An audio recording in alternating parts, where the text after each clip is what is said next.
In the last session, we saw, or we heard, or we read, I read,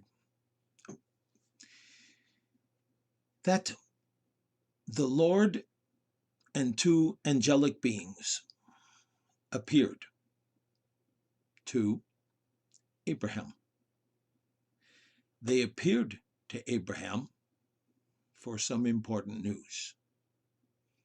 So we continue reading. Now, Abraham offered them a morsel of bread and something to drink. But did he give a morsel of bread?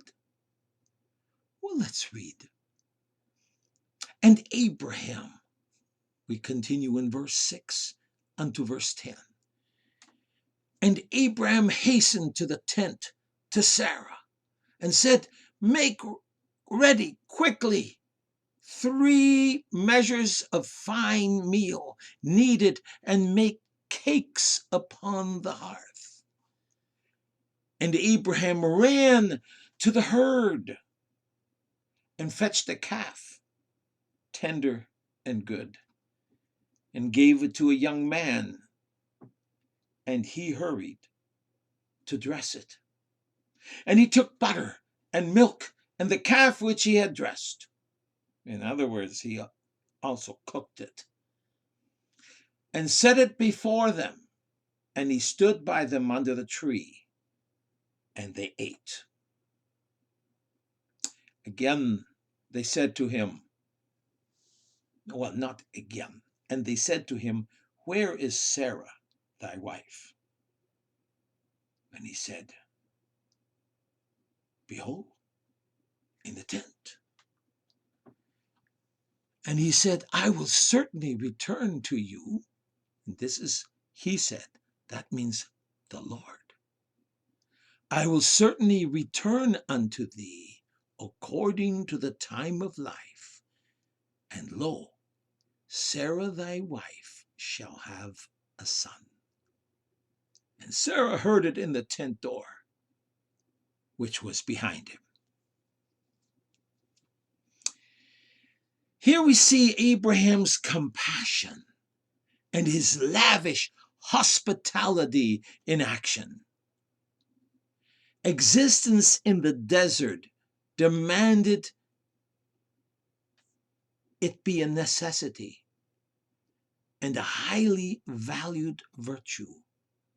By hospitality, the stranger or weary traveler could find rest, food, and shelter.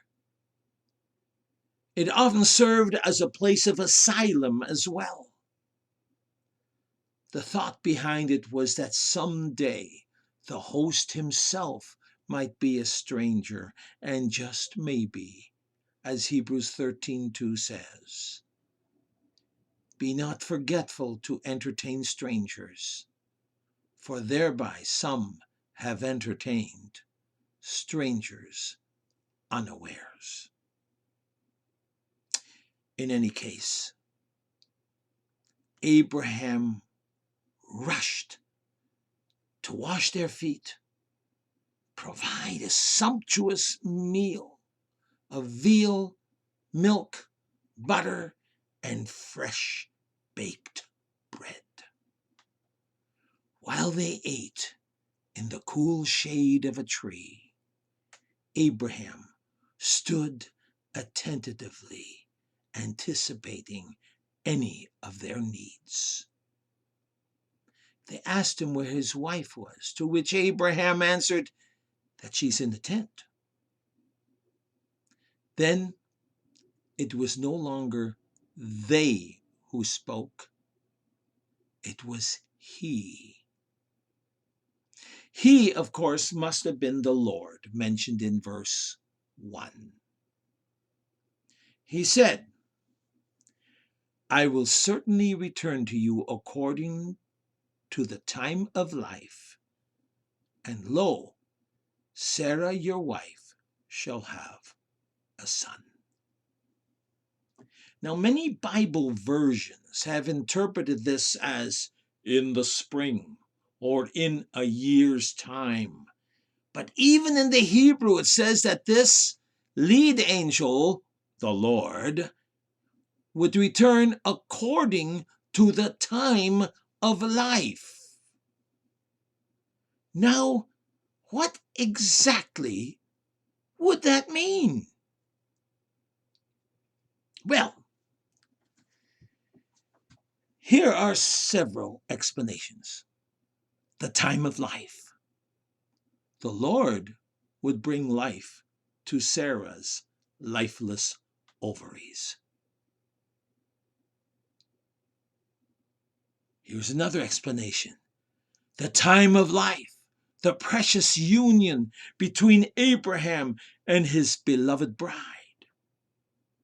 Sarah would introduce a new life to produce Isaac. The time of life. In 9 months' time, the miraculous baby would be born. That time of life after the birth, the Lord said he would return to assure Abraham that he was taken care of. And you know what? Sarah was listening. She heard